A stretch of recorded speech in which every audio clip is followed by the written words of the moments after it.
Na sio kwa sababu ya jina nililo nalo. Hapana, hapana. Ni mkono wako tu. Ni mkono wako.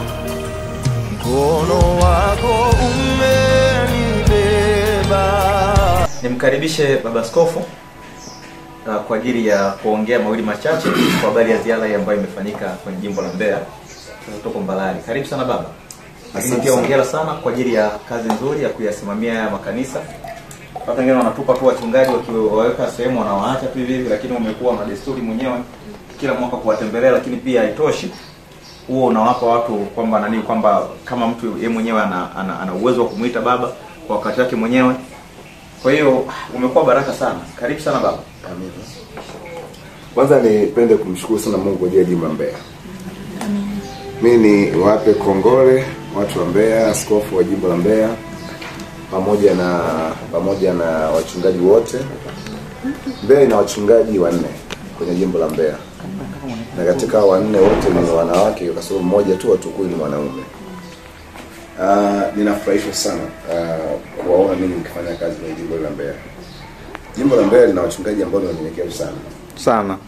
Yaani nime experience upendo mkubwa sana ndio nao kwa ajili yangu. Lakini pia hata nikiwaangalia the way mnasema kuhusu mimi, hata mioyoni naongea kwamba watu wana nia na mapenzi ya dhati kabisa na askofu mkuu. Na niwaambie tu watu wa majimbo mengine, jimbo la Mbeya ni jimbo la mfano hata kwa wachungaji. Ni wachungaji wale wanyenyekevu sana. Nafikiri kinachowabainua zaidi ni unyenyekevu. Unajua Mungu anasema wapinga wenye kiburi wapa neema wanyenyekevu. Kinachowabeba sana watu wenyekevu na the way wananichukua, wananitreat nikiwa kwenye jimbo lao, the way wanawasiliana na mimi. Watu ambao ndio watu ambao nikiongeza kwa majimbo ni watu ambao wananitafuta mara kwa mara kuliko wakati mwingine wote. Sasa kwa ujumla mimi nafurahi, nikushukuru sana askofu wa jimbo la Mbeya Jaji Temba. Nimeona kazi kubwa uliyofanya kwa kipindi kifupi ambacho nimekuteua mwaka jana mwezi wa kwanza mpaka mwaka huu mwezi wa kwanza nafikiri sio? Yes, ilikuwa mwishoni mwa mwaka jana. Tangu nimekuteua kuwa askofu wa jimbo, nimeona badiliko kubwa sana kwenye jimbo la Mbeya. Hongera sana. Mwaka huu nimeona hata wachungaji wenyewe wanasema kwamba tuna askofu ambaye anawasema sisi mara kwa mara, anatushirikisha mipango ya eneo letu na jimbo letu, na hii ndio kazi yenyewe ambayo Mungu anataka muifanye. Umeelewa vizuri? Sasa nishukuru kwa kanisa moja. Tulianzia Tunduma. Nimefurahishwa sana kufika Tunduma. Kanisa lako lina mwaka mmoja na miezi kadhaa. Nilikupanda mwaka jana mwezi wa 6 nakumbuka. Mpaka mwezi wa 5 ulikuwa na mwaka mmoja. Kwa hiyo mwaka mmoja na miezi kama 3 kama sikosei. Hongera sana. Nimekuta kazi ile iko vizuri sana. Wakati nakutuma mara ya kwanza mwaka jana nilikuwa na mashaka kidogo kuhusu Tunduma. Lakini nimefika mwaka huu nimeona kumbe una kitu cha ziada ambacho uko nacho na unaaminika na watu pale Tunduma. Na nimeona kundi kubwa la watu wakinipokea, watoto walikuwa wengi sana pale Tunduma. Tulifarijika sana. Lakini pia mapokezi, maandalizi, chakula, kila kitu kilikuwa vizuri. Mimi ninakupongeza sana kwa kazi nzuri umefanya Tunduma. Endelea kuniwakilisha vizuri, endelea kulitaja na kuendelea kulisema vizuri. Na wewe ni kati ya miongoni mwa watu ambao unanitaja vizuri hapa Tunduma. Mungu akubariki sana. Kwa hiyo nilifurahishwa kwa Tunduma kwa ujumla wake, na Mungu wa mbinguni aendelee kulikuza vile kanisa. Lakini baadaye tulifika Tukuyu, mtumishi wa Mungu bahati mbaya haiko hapa, lakini yeye alitupokea vizuri sana. Alinilaza mahali pazuri mimi na makamu askofu, lakini pia tumekula vizuri, lakini naona uhai wa kanisa pia umezidi kuongezeka. Watu wamezidi kuwa wengi tofauti na mwaka uliopita. Kwa hiyo inaonyesha kwamba makanisa yetu katika jimbo la Mbeya yanaendelea kuimprove, yanakuwa, yanakomaa, yanaendelea kwenda mbele zaidi. Kwa hiyo ninampongeza pia Mkonde pia na mama mchungaji. Wale watu ni wanyenyekevu sana. Ni wanyenyekevu mno. Yaani Mkonde ni mnyenyekevu mno na mama yule. Ni wanyenyekevu mno. Yaani ni watu ambao wanaheshimu mafuta. Yaani wanaheshimu kwamba huyu ni kiongozi. Yaani wanatetemeka wanapomuona kiongozi anakuja kwenye eneo lao. Kwa hiyo hichi kitu pia kimenipa furaha sana. Mimi ni seneta askofu wa jimbo. Mwambie mchungaji wa Tukuyu kwamba askofu amefurahisha sana na mapokezi yake katika eneo lake la Tukuyu. Lakini pia nikafika Mbeya mjini ambapo ndiko makao makuu ya jimbo la Mbeya ambapo tunachunga askofu wa jimbo. Pia nimefarijika mno. Tulipata mapokezi mazuri sana ambayo kimsingi kwenye eneo la mapokezi umefunga ukurasa. Hakuna mtu anaweza kukuzidi kwenye hilo eneo. Lakini pia una historia ya kuwa mbunifu. Nakumbuka kabisa mwaka jana ulitupokea kwa mara ya kwanza kwa msafara wa bodaboda ulikuwa umetuandalia bodaboda kwa mara ya kwanza, wengine lakini pia baba askofu, hii swala la misafara hii, huyu mtumishi ndio aliozindua, ndio aliongoza, sisi wengine tukafuata. Yes, mkaanza kwenda bodaboda kumpokea askofu. Lakini mwezi mkoa ameenda vibe, ameenda zaidi, amekuja na PA kabisa. Yaani amekuja na PA kwamba sasa nampokea askofu wangu. Hii inaonyesha usamani. Huyu askofu wa jimbo kwanza anatambua usamani wa askofu mkuu, anaona ni mtu ambaye anastahili heshima. Na Biblia inasema heshima apewe heshima. Sasa mimi nikwambia askofu wa jimbo kutoka kwenye nafasi itakuwa ngumu kwa sababu unanishawishi. Unanishawishi sana kuendelea kukubakiza pale. Umekuwa mbunifu sana. Na kimsingi hiyo roho ya ubunifu ni roho ya babako. Mimi ni mbunifu sana. Mimi hata madhabahu ni mbunifu sana. Mimi sio mtu wa sport. Ukimsikiza leo utanisikiza kesho. Naweza nikaja na kitu kile nikaja na ufunuo mapya. Kwa maana somo lilo jana hili la leo nyingine nilifundisha Tunduma, sivyo Tukuyu, sivyo Mbeya, sivyo Mbala. Hata baada nilifika bwana nimeongea vitu ambavyo hata formula ya kutembea nimetembea tofauti. Mimi ni mtu ambaye ninabadilika, yani mimi sitabadiliki. Ukinikadiria maji mimi naoga maji hata chupa kama hiki tunaoga. Ukiniwekea ndoo nzima mimi nakuachia maji yako mimi naoga hiki tu. Maneno vizuri. Kwa hiyo mimi nikupongeza sana. Hiyo roho nafikiri umenyonyea kwa mzee. Na sisi kwa sababu ulikaa kama pale nyumbani sisi sana. Inawezekana. Ulikaa pale pengine ndio ulichukua hiyo roho. Mtu mmoja aliniambia Jackie na amechukua roho yake nzima mpaka ukali, ukatsi, yani komandi zile ambazo uko nazo. Mimi nilifaa kwa mwanajeshi. Sasa Mungu atakasi nifanye mwanajeshi. Kwa hiyo mimi sasa sina namna nyingine na mimi nawapenda nawapigisha kwata watu wangu. Yule jamaa mmoja akasema askari akasema mbia Yesu bwana mimi kule kazini kwangu nikimwambia mtu nenda naenda, nikimwambia kaa. Kwa hiyo mimi hapa ndio mjeda wa hii na mambo mlipa jina la mjeshi wa mbinguni. Kwa hiyo nafikiri mlipa mjeshi kwa bahati mbaya, mnaelewa shughuli. Na Mungu akubariki sana mtumishi wa Mungu wa Mbeya. Lakini tulikuwa chakula kizuri sana pale Mbeya, kwa nyama mbuzi nzuri nilipenda sana. Nilikuwa nimemisa nyama mbuzi pale. Nilikuwa nyama mbuzi tamu sana, tamu mno. Ya sasa kitimoto nilikuwa Tukuyu kule, kwa hiyo zilikuwa sijabadilisha kwa kabuni ukatupa mbuzi. Mbuzi alikuwa mtamu ule. Alafu nilikuwa na njaa nilikuwa alafu unajua nilikuwa subiri siku kwa niligonga msosi wa kueleweka sasa. Kwa sababu nilikuwa nimefurahia ile mbuzi pale. Yaani nilipenda ile mbuzi. Kwa hiyo Mungu akubariki sana. Kanisa lako na Mbeya nimefurahia, uhai bado upo mkubwa. Nimeona madhabahu umeendelea kuikarabati kuweka vizuri, lakini pia watu wako wana morali na wameaminishwa kuhusu askofu. Hata watu wako wenyewe tu walikuwa wanatamani kuniona nikifundisha. Kwa hiyo Mungu akubariki sana.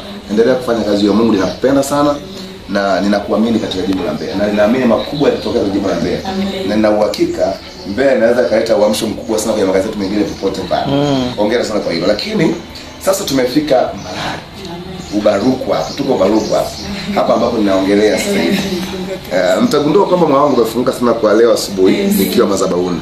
Unajua wapendwa, unajua mimi ni kuhani. Nataka kuona vitu. Na asikudanganye mtu.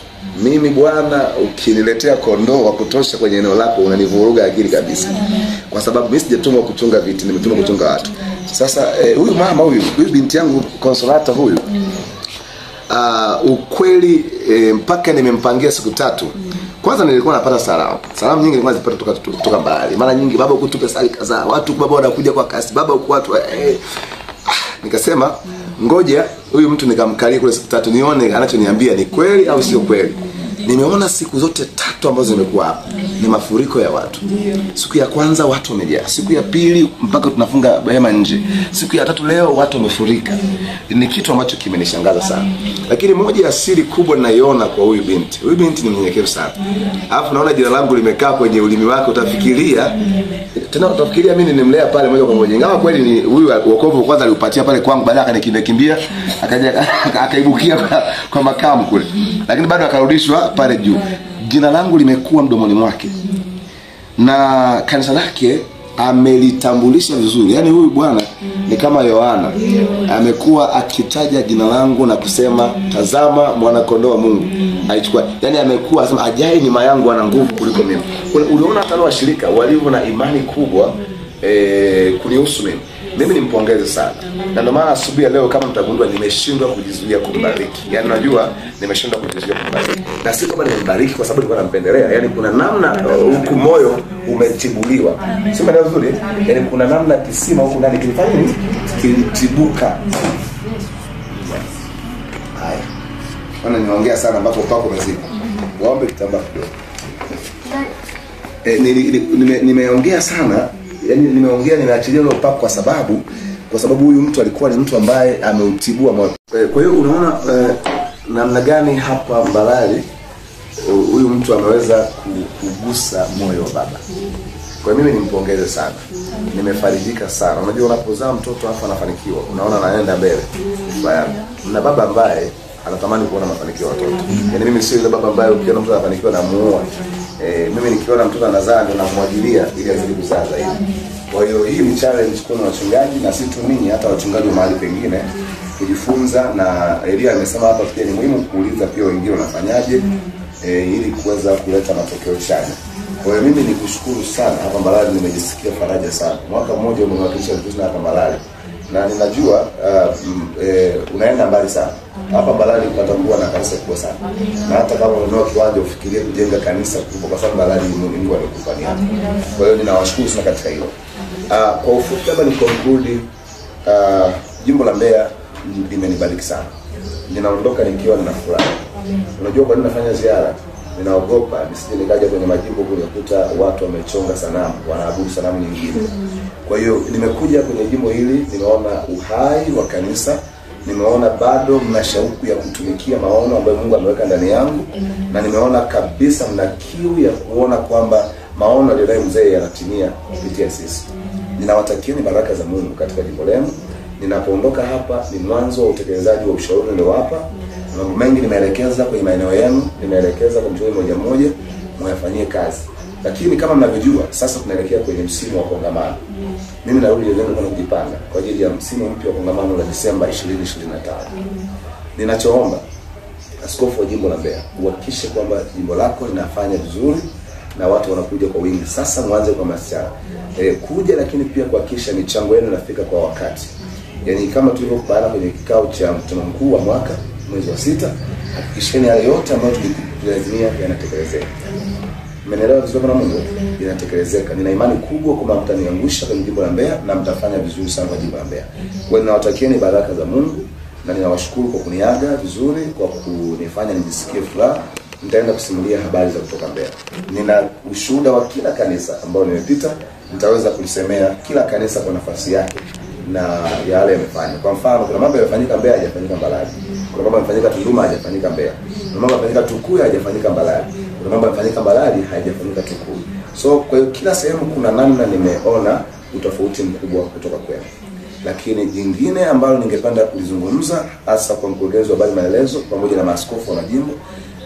Mkurugenzi wa habari maelezo, baada ya wiki kuisha inaanza kesho, nataka matangazo wachungaji waanze kuhamasishwa kwenye group letu kuhusu swala zima la nini la kongamano. Lakini pia mtakumbuka kulikuwa na mpango wa kila miezi kutoa 50,000 ya kila kanisa. Na ile miezi yote imegonga mwezi wa 9. Ina maana sasa hivi wachungaji wote wanadaiwa shilingi 50,000. Hata wewe unadaiwa. Na mnajua tuna wachungaji kule kazini wanahitaji fedha. Na waliondoka mwezi wa 7, wa 8, wa 9, huu wa 10 wanataka hela. Hata jana juzi tumelipa hela kwa sababu kwa nyumba za kodi. Kwa nini nawaombeni? Najua mmetoka kujizenga mpango wa gumu, lakini nawategemea. Nendeni mtupatie 50 hizo. Na wapeni wiki moja ili pambane ili 50 mpate. Naamini mnaweza kupata mshika moja toka hapa yule mkarabata. Na nitafurahi kuona jimbo lako likiongoza pia kwenye kila jimbo, nisimamie hilo jambo, kwa sababu hizo pesa tunazihitaji kwa ajili ya wachungaji, sio kwa ajili yangu. Nyinyi mnafahamu tuna Pastor Elizabeth kule Kilifakara, tuna yule kule wa Violet wapo wengi, tuna Beatrice pale Kiba. Wote wanapokea. Lakini pia mkumbuke tarehe moja wanapaka wachungaji watatu wanaondoka kwenda Songea, Manyoni pamoja na Tabora.